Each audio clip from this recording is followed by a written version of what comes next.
आज हम लोग बात करने जा रहे हैं ग्रीनलैंड की और ग्रीनलैंड की पूरी स्ट्रैटेजी की। ग्रीनलैंड की पूरी स्ट्रैटेजी से मतलब यह है कि उसकी भौगोलिक स्थिति क्या है, उसकी राजनीतिक स्थिति क्या है, डिफेंस के पर्पस से क्या चल रहा है और किसका कब्जा है, और उसकी सीरीज मतलब जब सेकंड वर्ल्ड वार हुआ, सेकंड वर्ल्ड वार से लेकर यहां तक कि उसकी सीरीज क्या चली और क्यों इस समय डोनाल्ड ट्रंप ये कह रहे हैं कि हमें ग्रीनलैंड चाहिए, हर हालत में चाहिए, और धमकी दे रहे हैं कि रशिया और चाइना से बचना है। चाइना तो वहां कोई मतलब नहीं बनता क्योंकि चाइना बहुत दूर है।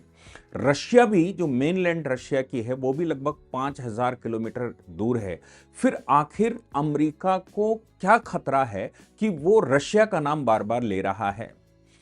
इसके अलावा नाटो अलायंसेस के माध्यम से क्या वहां सिचुएशन या कौन सी सरकमस्टांसेस ऐसे बने जिनकी वजह से नाटो को वो पीछे छोड़ना चाहता है और नाटो में ब्रेकिंग करना चाहता है, यानी कि नाटो सदस्य होते हुए भी। दूसरी बात यह भी है कि ग्रीनलैंड में जब यूएस का बेस बना हुआ है, ऑलरेडी एक बेस बना हुआ है, और उस बेस के माध्यम से वो वहां पैरोदारी करता है, तो फिर आखिर उसको वो भूमि चाहिए क्यों? नाटो अलायंस का वो पार्ट है, और नाटो अलायंस का पार्ट होने की वजह से वो ऑलरेडी वहां की सिक्योरिटी देखता है। तो सिक्योरिटी कोई इशू ऐसा नहीं है जिससे ये कहा जाए कि नहीं साहब, सिक्योरिटी वहां चूंकि उपस्थिति नहीं है इसलिए यूएस की उपस्थिति चाहिए। उपस्थिति तो यूएस की 1953 से है, बल्कि 1948 से है वहां उपस्थिति। 1948 से 2026 अभी तक वो वहां पर उपस्थित हैं, और वहां पर बहुत सारी मिसाइलें ये वो सब डिफेंस उन्होंने लगा रखी। तो फिर आखिर उन्हें वो चाहिए क्यों? इसको थोड़ा सा समझने की कोशिश करते हैं। हम सब जानते हैं कि दो अलायंसेस हैं, एक नाटो का अलायंस है, एक यूएसएसआर का अलायंस हुआ करता था जो वॉर्सो ट्रीटी के तहत था। वॉर्सो ट्रीटी में कुछ तो यूएसएसआर के हिस्से हुआ करते थे और कुछ वॉर्सो ट्रीटी के तहत वो एक ग्रुप बना था। उस ग्रुप के माध्यम से अपनी अलायंसेस, अपनी सिक्योरिटी की बात वो करते हैं।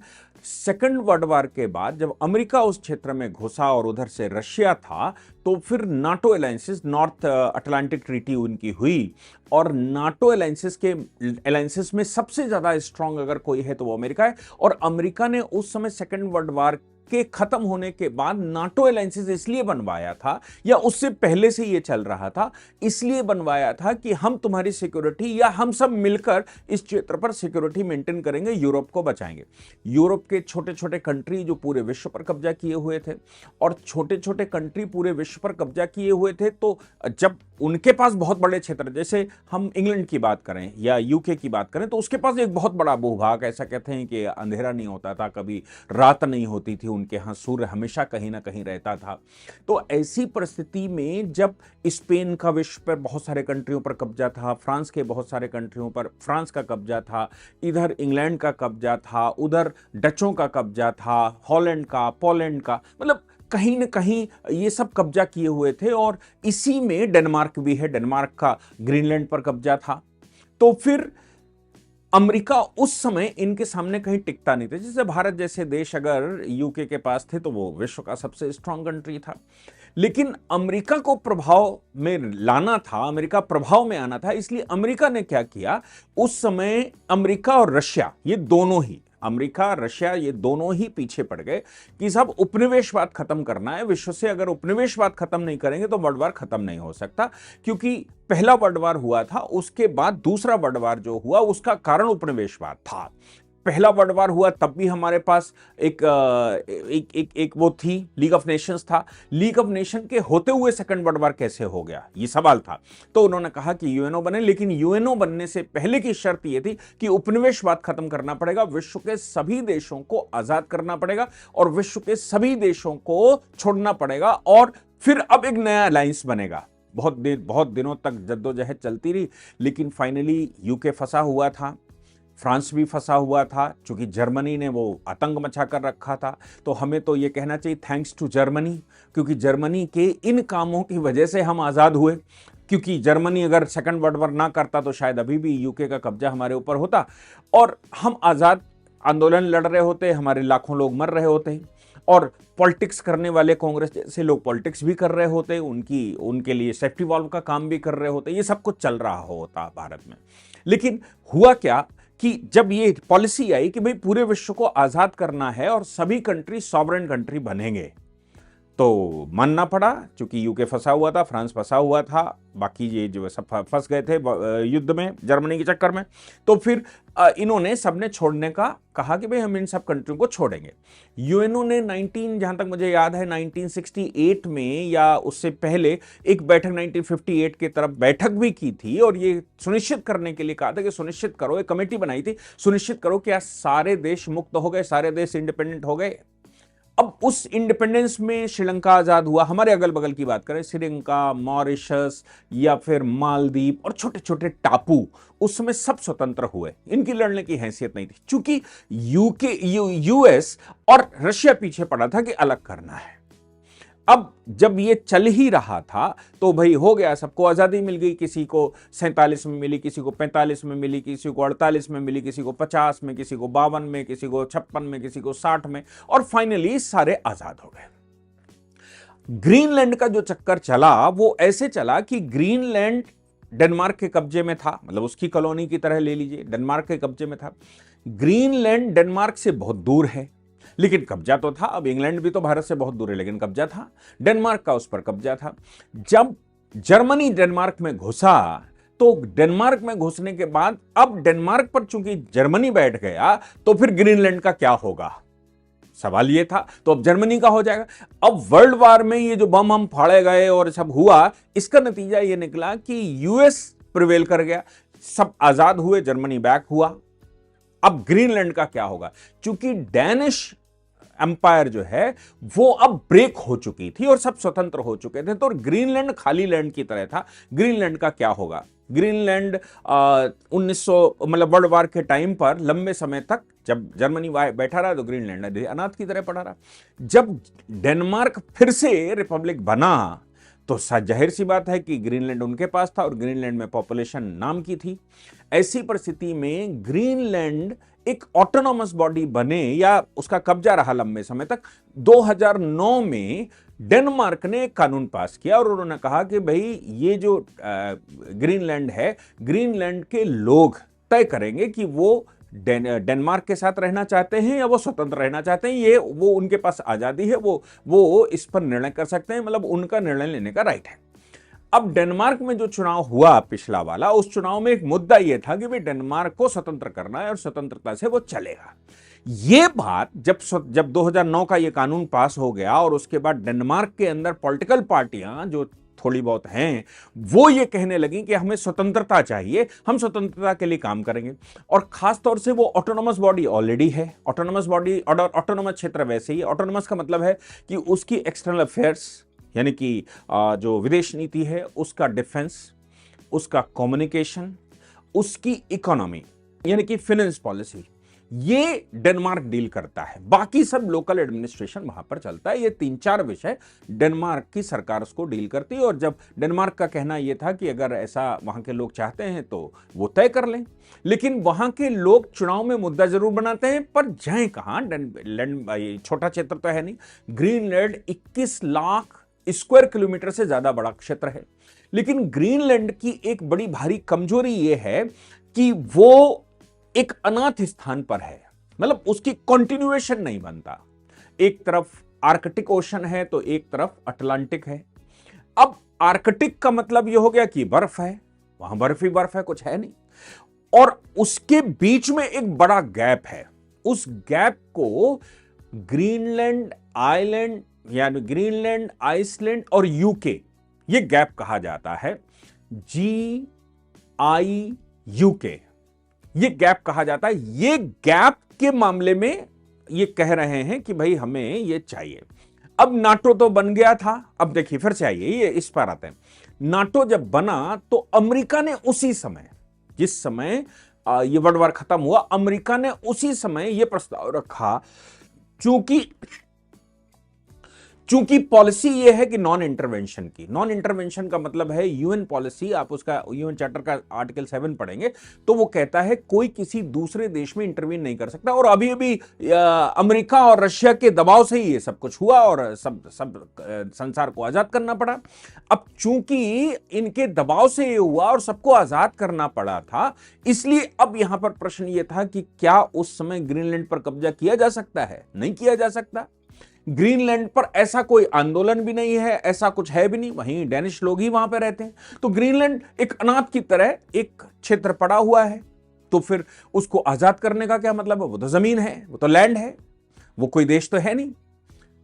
इन सबको ध्यान में रखते हुए अमेरिका ने उस समय एक प्रस्ताव रखा और उसने कहा कि जो नाटो है, नाटो के भाई हम भी सदस्य बनेंगे और ये सब नॉर्थ अटलांटिक ट्रीटी हम करते हैं, यहां पर हम किसी को आने नहीं देंगे, ये बचाना है हमको, हम सब मिलकर बचाएंगे। जब यूरोप टूट जाएगा, यूरोप के कंट्री जिन पर उनका कब्जा है वो सब आजाद हो जाएंगे, तो यूरोप की अपनी सिक्योरिटी भी तो समस्या आएगी। तो यूएस ने कहा कि हम कर लेंगे, नाटो बना, नाटो उसका सदस्य भी है। नाटो के सदस्य होने के नाते उसने कहा ग्रीनलैंड एक बड़ी समस्या है। ग्रीनलैंड इसलिए समस्या है क्योंकि वो गैप में आती है। ग्रीनलैंड, आइसलैंड और ये यूके के गैप में आता है और ये आर्कटिक ओशन उधर से बनता है। आर्कटिक ओशन उस समय तो बड़ी बड़ी बर्फें हुआ करती थी, लेकिन जलवायु परिवर्तन की वजह से अब आर्कटिक ओशन में एक समस्या आने लगी है। जलवायु परिवर्तन की वजह से वहां से रास्ते बनने लगे हैं। रास्ते बनने का मतलब, और आर्कटिक ओशन चूंकि नो मैंस लैंड है, इसलिए रशिया आर्कटिक ओशन पर राज करता है। उसके पास जो बर्फ है, बर्फ के बड़े बड़े क्रैशर हैं, यानी कि वो रास्ता आर्कटिक के अंदर से बना लेता है और उसके पास बेस भी, उसकी पनडुब्बियां भी वहां से निकलती हैं, वहां अंदर है। तो यह कहा जाता है कि जो ग्रीनलैंड का क्षेत्र है, ग्रीनलैंड का जिसको हम 200 नॉटिकल माइल उनका कॉन्टिग्यूअस क्षेत्र कहते हैं, इकोनॉमिक जोन कह लीजिए, वो क्षेत्र से 150-200 किलोमीटर दूरी तक रशिया के जो पनडुब्बियां हैं वो आ जाती हैं। इसलिए उसी समय पर अमेरिका ने यह तय किया कि वो अपना एक बेस बनाएगा। हालांकि अमेरिका ने केवल वहां बेस नहीं बनाया, विश्व के 100 से ज्यादा देशों में उसका बेस बना हुआ है। 100 से ज्यादा देशों में बेस बना हुआ है। जब ये सब कुछ हुआ तो जहां कहीं भी समस्या आई तो उसने एक सब्सिडरी ट्रीटी करी। आपको मालूम है कि भारत में जब अंग्रेज घुसा था तो अंग्रेजों ने भारत पर कैसे कब्जा किया था? उन्होंने भी हमारे राजाओं के साथ सब्सिडरी ट्रीटियां की थी और कहा हम तुम्हें ये फैसिलिटी देते हैं, ये फैसिलिटी देते हैं, सब फ्री में करेंगे, सब फ्री में तुम्हारी मदद करेंगे। अमेरिका उसी रास्ते पर, जिस रास्ते पर यूके चला था, उसी रास्ते पर उसने विश्व के ज्यादातर देशों में जहां खतरा दिखाई पड़ा और कहा तुम्हारी सुरक्षा हम करेंगे, ये पड़ोसी तुमको परेशान करता, हमारा बेस बनाओ। उनने अपना बेस बना लिया। ग्रीनलैंड में भी नाटो से उन्होंने कहा हम बेस बनाएंगे, क्योंकि ये जो आर्कटिक और अटलांटिक के बीच का रास्ता है ये कहीं गड़बड़ ना कर जाए। और रशिया उधर बढ़ रहा है, यूएसएसआर उसके पास था और वो बड़े भाग पर पहले ही से काबिज था, इसलिए वो क्षेत्र में उसने अपना एक बेस बना लिया। बेस बनाकर वहां अपनी मिलिट्री रख दी, वहां अपनी एयरफोर्स रख दी, मतलब सब कुछ है, जो कुछ भी है वो सब कुछ है वहां। बाकी ग्रीनलैंड तो खाली जगह पड़ी हुई थी। उस समय ये आविष्कार शायद नहीं हो पाए थे कि ग्रीनलैंड के अंदर खजाना है।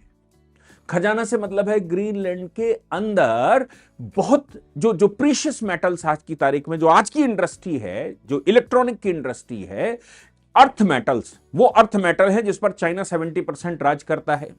और उसके अतिरिक्त उसमें तेल का खजाना है। वेनेजुएला वाला हमने मामला देखा है कि ये आज से 100 साल 50 साल पहले लोग कहते थे, जो बड़े रिसर्चर थे, वो ये कहते थे कि भाई राज संसार पर वही करेगा जिसके पास तेल होगा।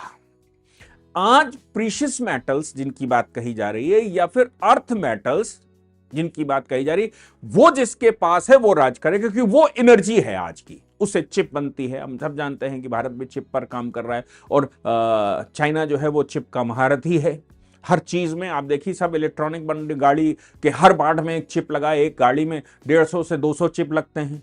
तो वो सब रेयर अर्थ मेटल से बनते हैं और तेल भी है और खनिज पदार्थ भी हैं, और वहां ऐसा कहते हैं कि वहां प्रीशियस मेटल भी है। अब ये पता लग गया कि भाई ग्रीनलैंड केवल ये सुरक्षा की दृष्टि से नहीं, इसके अंदर खजाना भी है जिसका उपयोग किया जा सकता है। तो वो जो पूरा सिनेरियो था जो जिसको कहा जा रहा था, तो अमेरिका ने उसी समय, आप सोचिए उसी समय जब बेस बनाया था तब ग्रीनलैंड से उसने बात करनी शुरू की थी और ये कहा था कि भाई हम खरीद लेंगे, पेमेंट करेंगे। हमेशा डेनमार्क ने कहा कि नहीं, ये बिकने वाला नहीं है, ये बिकने की जमीन नहीं है, हमारी जमीन है, वहां के लोग तय, बहुत ज्यादा होगा तो वहां के लोग तय करेंगे। तो वो लोग जो तय करेंगे कि उनको स्वतंत्र रहना है तो हम उनको स्वतंत्र कर सकते हैं, एक इंडिपेंडेंट कंट्री बनेगा, लेकिन ये बिकने वाला नहीं है। अमेरिका 1953 से ये प्रयास करते करते अभी तक उनके कई विदेश मंत्रियों ने ये स्टेटमेंट दिया। कुछ दिन पहले जेडी वेंस वहां पर गए थे, जेडी वेंस ने वहां का मुआयना किया था और वहां पर जब उनका बेस है तो उस बेस के माध्यम से वो नीचे, जब सैटेलाइट का आजकल जमाना है और तमाम सिस्मेटिक रेज वहां छोड़कर या जो भी टेक्नोलॉजी इस्तेमाल करती है, उससे पता लगा कि भाई ग्रीनलैंड 21 लाख किलोमीटर से ज्यादा बड़ा है और उसके अंदर खजाना है। तो खजाना है तो अमेरिका को चाहिए। डोनाल्ड ट्रंप बैठे, वो मेक अगेन ग्रेट की बात करने लगे कि वो ग्रेट बनाएंगे। अब वो जब ग्रेट बनाएंगे ये कहने लगे तो देखिए, नाटो जो रशिया से बचने के लिए, यूएसएसआर से बचने के लिए नाटो बना था, जिसमें अमेरिका प्रिवेल करता था, उनके कुछ कंट्रियों ने तो नाटो में अपनी डिफेंस डालने से मना कर दिया। जैसे फ्रांस ने मना कर दिया, स्पेन ने मना, बड़े कंट्रियों ने कहा कि भाई हमारी डिफेंस अलग होगी, बाकी पॉलिटिकली हम सब बैठेंगे। फ्रांस में पहले हेडक्वार्टर हुआ करता था, फिर बाद में वो जो डिफेंस वाला है वो दूसरी जगह शिफ्ट हुआ, पॉलिटिकल हेडक्वार्टर आज भी फ्रांस में। तो फ्रांस ने, स्पेन ने, बड़े कंट्रियों ने कहा कि भाई हम अपनी डिफेंस नहीं डालेंगे इसमें। फ्रांस ने पहले डाली थी लेकिन बाद में वो अलग हो गया, तो फ्रांस ने कहा हम नहीं डालेंगे। अब सवाल ये पैदा होता है कि वो जो कह रहा है कि हम डिफेंस नहीं डालेंगे, तो वो उनकी डिफेंस है, उन्हीं से हम रफेल अफेल ले रहे हैं। अगर नाटो का पार्ट होता, नाटो में डिफेंस का पार्ट होता तो शायद अमेरिका प्रिवेल कर रहा होता। लेकिन इसके अलावा बहुत छोटे छोटे कंट्री भी थे, बहुत छोटे छोटे मोहल्ले की तरह कंट्री भी थे, उनके पास, बेचारों के पास डिफेंस कहां से आएगी, वो कहां से इतने बड़े वो करेंगे। ऐसी परिस्थिति में अमेरिका ने उनकी मदद करना स्वाभाविक समझा। डेनमार्क के पास भी फोर्सेस नहीं। आप सोचो, पूरे ग्रीनलैंड में जो 21 लाख स्क्वायर किलोमीटर का क्षेत्र है, उसमें डेनमार्क के 4 केवल हेलीकॉप्टर घूमते हैं, एक आध फाइटर जेट वहां पर या जेट वहां पर रहते हैं, बाकी उनका कुछ है नहीं। वहां एक फ्लाइट चलती है 2 दिन में। तो ऐसी परिस्थिति में जब उनके पास इतनी ताकत नहीं है, अमेरिका को लगता है कि भाई ये क्षेत्र मिल जाए, तो वो क्या कह रहा है, वो कह रहा है कि मेरी डिफेंस के लिए जरूरी है और ये अमेरिका के बचाव के लिए जरूरी है। नॉर्थ अमेरिका को बचाना है, नॉर्थ अमेरिका और यूरोप को बचाना है, तो ग्रीनलैंड मुझे चाहिए। अब ग्रीनलैंड तुम्हें क्यों चाहिए? सिक्योरिटी तो ऑलरेडी तुम्हारे पास है भाई, अमेरिका के पास तो सिक्योरिटी ऑलरेडी है। नाटो सेनाएं आपके पास हैं जो उनसे लड़ने के लिए उनका एग्रीमेंट है कि अगर नाटो के एक कंट्री के ऊपर कोई हमला करता है तो सभी के ऊपर हमला माना जाएगा, और पूरा नाटो मिलकर, यानी कि पूरा यूरोप और यूएस, कनाडा मिलकर उसका जवाब देगा। क्या नाटो अब सफल नहीं हो सकता है? नाटो अब नहीं लड़ सकता है यूएसएसआर से कि अमेरिका बैठेगा वहां पर?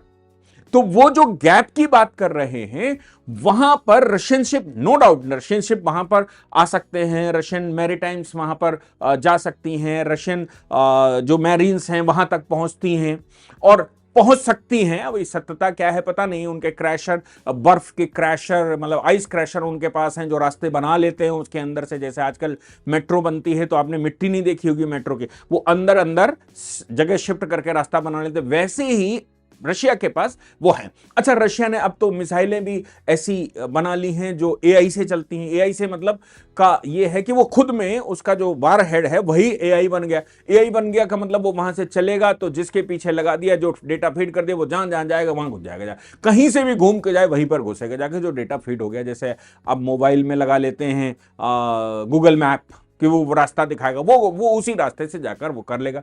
तो रशिया तो है इस स्थिति में कि वो कुछ भी कर सकता है। उसका कब्जा भी अटलांटिक पर है, इसमें भी कोई शक नहीं। अटलांटिक पर उसके सबसे ज्यादा डिफेंस बेस भी हैं, इसमें भी कोई शक नहीं। और ये कोई आज से नहीं है, और नाटो पूरा वहां पर बैठा है। तो मेन कारण क्या है? मेन कारण है मेक अमेरिका ग्रेट अगेन। जो अमेरिका की $38 ट्रिलियन का घाटा चल रहा है, हर साल $2 ट्रिलियन का घाटा अमेरिका बजट पास करता है। तो अमेरिका चाहता, अच्छा वहां का बजट, ग्रीनलैंड का बजट अमेरिका के बजट से 1000 गुना कम है। अमेरिका का जो जीडीपी है उससे 1000 गुना कम है। ग्रीनलैंड खाली पड़ा हुआ है, बहुत कम आबादी है लोग, लेकिन आबादी कम है। अब डेनिश, आप जानते हैं स्कैंडिनेवियन ऊपर के कंट्री और वो जो कंट्री आते हैं वहां के आर्कटिक ओशन वाले, वो सब कंट्री बेचारे मतलब वो बड़े शांतिप्रिय रहते हैं। आपको याद होगा कि अभी डेनमार्क में मोदी जी की यात्रा हुई थी, उनके प्रधानमंत्री से वो मिले थे, बड़ी एक 38 साल की लेडी। वो ये कहा जाता है कि भाई ये शांति प्रिय देश हैं, लेकिन शांति तो तब जब दूसरा एक्सीडेंट नहीं करेगा। अब अमेरिका कह रहा है हम घुस जाएंगे, तो उन्होंने कहा कि इनसे बात बाद में करना, गोली पहले चलाना। अब उन्होंने कहा, और नाटो के ऊपर हमला है, ये नाटो के कंट्रियों के ऊपर, मतलब अपने ही देशों पर हमला है, जिन नाटो की वजह से तुम चल रहे हो वो नाटो पे ही हमला है।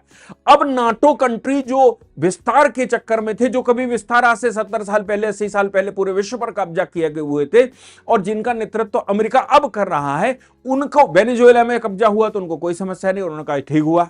लेकिन अब डेनमार्क में जब ग्रीनलैंड पर वो ये कह रहा है कि भाई हमारी मोनरो डॉक्ट्रिन है। अब मोनरो डॉक्ट्रिन समझिए, उनकी मोनरो डॉक्ट्रिन है, उनके एक फॉरेन मिनिस्टर हुआ करते, तो उन्होंने कहा देखो भाई, अमेरिका सारी ट्रीटियां होने के बाद, सारे कानूनों के बाद सब कुछ ठीक है, अमेरिका बायलैटरल रिलेशन कायम करेगा, पैक्टा सेंट सर्वेंडा मानेगा। पैक्टा सेंट सर्वेंडा मतलब जो पैक्ट हुआ वो मानेगा, उसके लिए बाध्य है। लेकिन अमेरिका के ऊपर अगर कोई खतरा संसार में कहीं से होता है तो वो उस कंट्री पर भी सीधा हमला करने का राइट रखता है और उस कंट्री पर भी कब्जा करने का राइट रखता है अगर अमेरिका खतरे में है।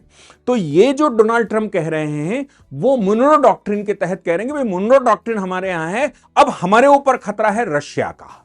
रशिया यहां पर आ सकता है, ग्रीनलैंड के रास्ते से वो नॉर्थ अमेरिका में घुस सकता है। चूंकि ये जो ग्रीनलैंड, आइसलैंड और यूके का गैप है और अटलांटिक ओशन, आर्कटिक ओशन से रास्ता है, इसकी वजह से ग्रीनलैंड के रास्ते, ग्रीनलैंड से होते हुए वो नॉर्थ अमेरिका आ जाएंगे और नॉर्थ अमेरिका मोनरो डॉक्ट्रिन के तहत अपने आप को या हम अपने आप को बचाने के लिए प्रतिबद्ध हैं, चाहे कुछ भी करना पड़े। उस मोनरो डॉक्ट्रिन में ही उन्होंने इराक पर हमला किया था, मोनरो डॉक्ट्रिन में ही उन्होंने वेनेजुएला पर हमला किया, मोनरो डॉक्ट्रिन पे ही उन्होंने अफगानिस्तान पर हमला किया। कहीं भी वो मोनरो डॉक्ट्रिन लगाते हैं और कहते हैं भाई अमेरिका के लिए खतरा है, ये आतंकवादी यहां पैदा हो गए हैं, ये भविष्य का खतरा हो सकता है, ये समस्या कर सकता है, तो हम अपने खतरे को अपने से 5000 नॉटिकल माइल दूर रखना चाहते हैं। वो अमेरिका की तरफ सोचे भी नहीं, ये अमेरिका की पॉलिसी है। उस पॉलिसी में वो कह रहा है कि ग्रीनलैंड अब हमें चाहिए। मैं कह रहा हूं कि ग्रीनलैंड पर ऑलरेडी उनका कब्जा है, ग्रीनलैंड पर उनकी सेनाएं पड़ी हुई हैं, नाटो ट्रीटी के तहत पड़ी हुई हैं। आप मर्जी हो उतनी लगाइए, नाटो से बात करिए, मर्जी हो उतनी फोर्स लगाइए। आपको क्यों चाहिए वो ग्रीनलैंड? आपको इसलिए चाहिए क्योंकि उसके प्रीशियस मेटल्स चाहिए, आपको इसलिए चाहिए क्योंकि उसके अर्थ मेटल चाहिए, आपको इसलिए चाहिए क्योंकि उसमें करोड़ों बिलियन करोड़ों बैरल्स उसके अंदर तेल भरा हुआ है।